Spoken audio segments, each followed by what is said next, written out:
Hey everyone, welcome to Latinx Now, weekend edition, right? Happy Saturday! Yes, we take a look at the top entertainment news stories through the Latin lens. I'm Christian Acosta, joined by Claudia Vergara.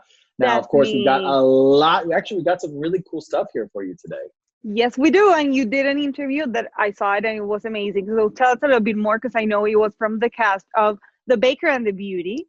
Yes. How was The that? The Baker and the Beauty, which has an incredible Latinx cast. Of course, it stars two of the actors that I got to interview, Carlos Gomez and Lisa Vidal. Now, I've known Carlos for many, many years, so it was really great to have to get to chat with him about this. This is Christian again saying who his celebrity friend. When he got this gig, he was super excited for it again because this is for our community. So it was a great interview. Actually, I would love for you guys to check it out. So here it goes. Daniel, will you marry me? Daniel! Okay, guys, so we're here with Lisa Vidal and Carlos Gomez of The Baker and the Beauty. Now, I'm so excited for this show for so many different reasons. But before I get into that, tell us a little bit about this show. It's a romantic comedy. I need to hear all about it. Ladies first. Okay, well, this show is called The Baker and the Beauty, and Carlos Gomez plays Rafael Garcia. I play Mari Garcia. We are the parents of the family, the Garcia family. And it's about our older son, Daniel, who accidentally happens to fall in love with this huge superstar named Noah Hollander. And it's about how our humble, sweet, loving, supportive family, simple working class family, how our world collides with that rich and famous celebrity world, and within all of that, their love story. And it's actually, what's nice about our show is that you have several love stories, because it's also the love story of Rafael and Mari, and another love story, and another love story. There's like 3 or 4 little love stories. Yeah, there's like nice little love stories. And so it's all about that world, but basically it's showing an immigrant Latino family, Cuban, which Carlos can really speak to, just being a normal family. It's in a beautiful light. There's no drugs, there's no violence, there's no guns, there's no crazy dysfunction. We're actually just a family. Can you imagine that one? Family, exactly. Right.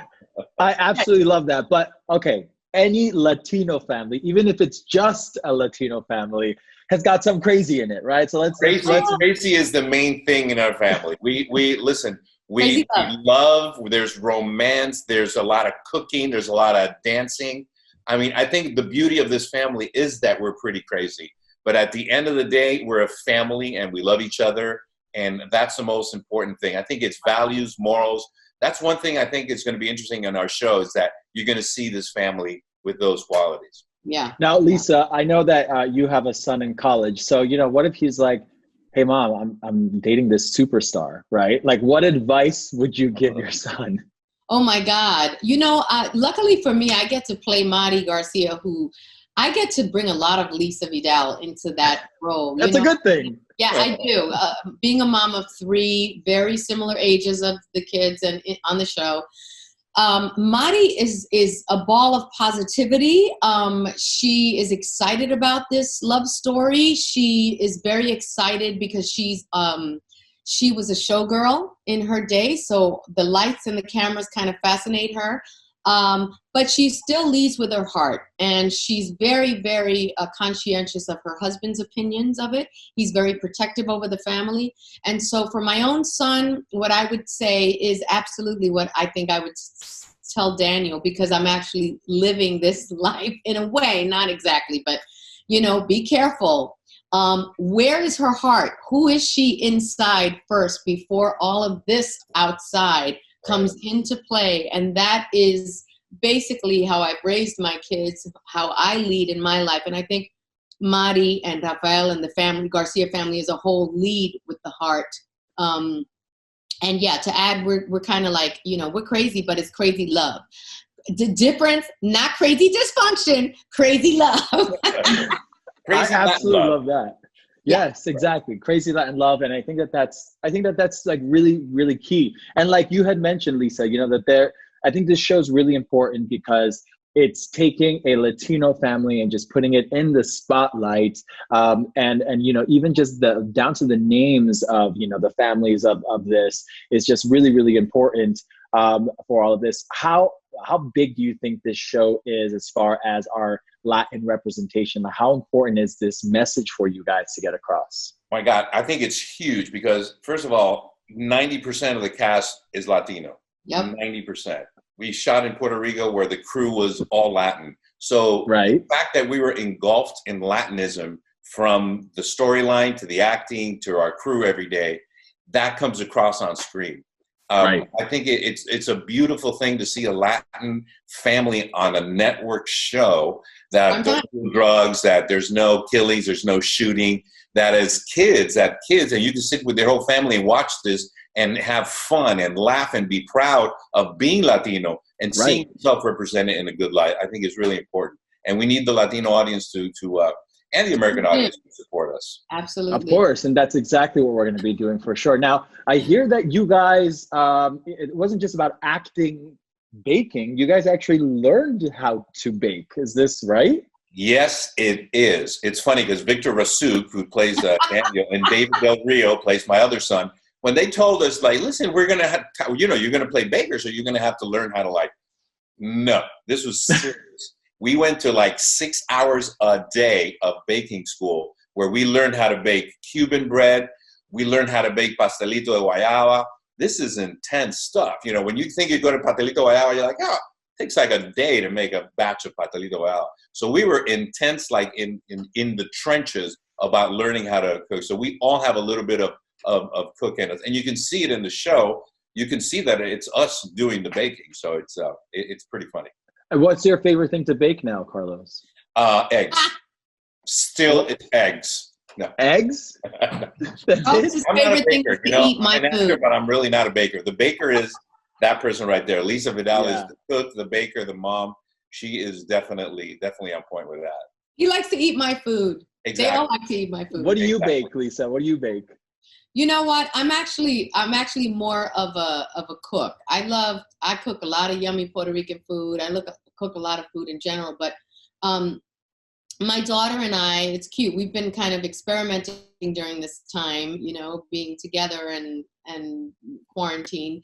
We've been baking one of my favorites, which is like a brownie with peanut butter cups in the middle.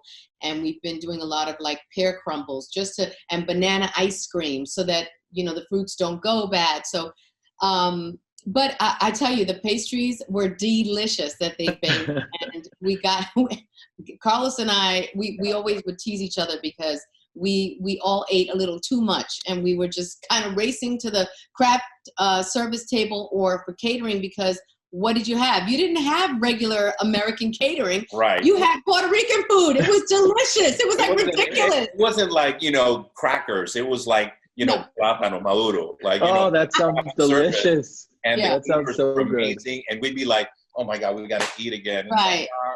We all gained at least 10 pounds while we were there. Oh man, now we need a role in a superhero project to get in shape and all that, right? Yeah, I was hoping to get in shape when I got back home. But Well, I'm extremely, as I said, I'm extremely happy about this project. Carlos, we've known each other now for several years, and when you got this gig, I was like, wow, this is so perfect. This is incredible, and I'm so excited. This is a perfect question for the two of you, and I think this is a great way to close this. You guys have been acting for a good amount of time in Hollywood, representing us, our Latin community, so well. Do you think it's getting any easier, any better for our community, for our Latin actors out there? Do you think there is still a struggle that's happening, and what are the challenges that we're still facing today? You know what? I think we still have a struggle. I think the industry has seen that, there is an audience and that they're making product for our audience. But what we need is the support of our people pushing behind that product. I think there's this year alone, there's a lot of new family shows that are Latin. But again, we have to support it. And the industry is giving us the opportunity. Now we, as a culture, as an audience, we got to make sure that we back that up.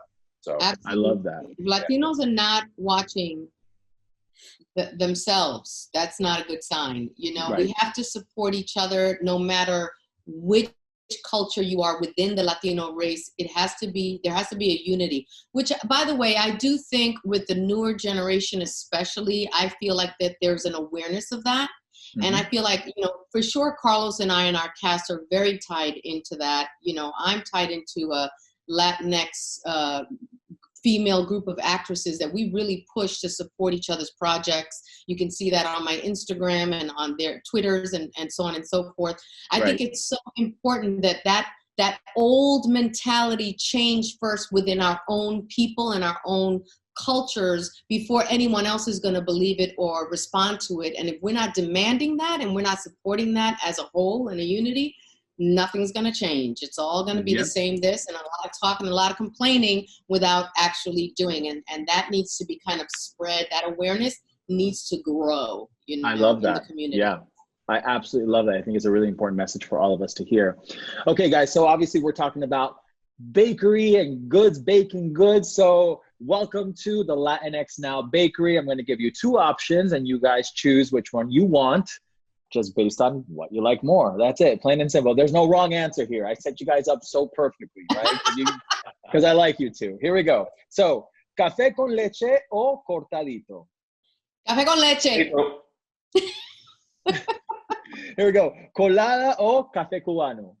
Café cubano. Cubano. All right, perfect. Pastelito de carne o de guayaba or guava? Guayaba, guava, guava. I gotta say, guayaba. Like, why dance? Why not? Perfect. Right. I love it. Here we go. Right. Croquetas de jamón o pollo? Jamón. Jamón. Jamón, yeah. And last but not least, flan de coco o tres leches? Tres leche. Flan de coco. Flan de coco. I was on a search for the best flan de coco in Puerto Rico. Tres leche. Very different. I'm joining you on the tres leches, Carlos, for sure, for sure. All right, guys. Well, thank you so much. Again, thank you for representing us so well. I can't wait to watch Baker and the Beauty and just enjoy it so much. And obviously continuing supporting our Latino projects out there. Thank you, guys. Thank you. Thank you, Christian. Thank you. I love it. So cool. You know what I found, like, the best part of it all, that they learned how to bake. I need a little bit of that. I've always wanted to learn how to bake. Yeah, that's true. Actually, like a couple months ago, Carlos is like, I know how to bake now. And I was like, what? You're an actor. Like, it's so crazy. It's so nuts. An actor that bakes. Right, of course. You know what's really cool too is that, look, I love shows that are like, you know, about, you know, the drug kingpins and the cartels and all that stuff, because look, unfortunately, it is somewhat part of, you know, history of some of our Latin countries, right? But it's not kind of all culture that. at this point. But it's not all that. It's not all that. Yeah, and for people sure. have to realize that. So that's why projects like this one, I think, are really key and important. Like, you know, the Baker and the Beauty, because it gives us also a different angle, different perspective for people to check out. And this is simply just a Latin family with a small business and just maybe just some of the fun craziness that happens in our Latin culture. That's it. So obviously you guys have to check out the Baker and the Beauty. Let's support our Latin projects. And, you know, go ahead and check that out. Thanks so much to Carlos and Lisa for that interview. All right, guys. Well, obviously, you know what? That's it for today. But obviously, you guys can be connected with us all the time on social media. Latinx you guys literally Now, all the time. All the time. Every single day. And on our YouTube channel at Latinx Now and Telemundo Entretenimiento. And obviously, make sure that you're tuning in there to check us out every single day, like Claudia said. Of course. So that's we it for always today. have Enjoy something the for you weekend. every single day. That's right. Enjoy the weekend, guys. Ciao for now. Y bueno, ya saben, somos Latinx Now y aquí practicando el distanciamiento social. Bueno, esto está facilísimo, más que todo ahora, porque ahora ya no tienen excusa, están en la casa, así que suscríbanse. Sí, como dijo Claudia, están en la casa y tienen que suscribirse. A ver, ¿a dónde está el botón? Acá, acá, acá. Ahí, no, vamos. Creo que acá. Subscribe.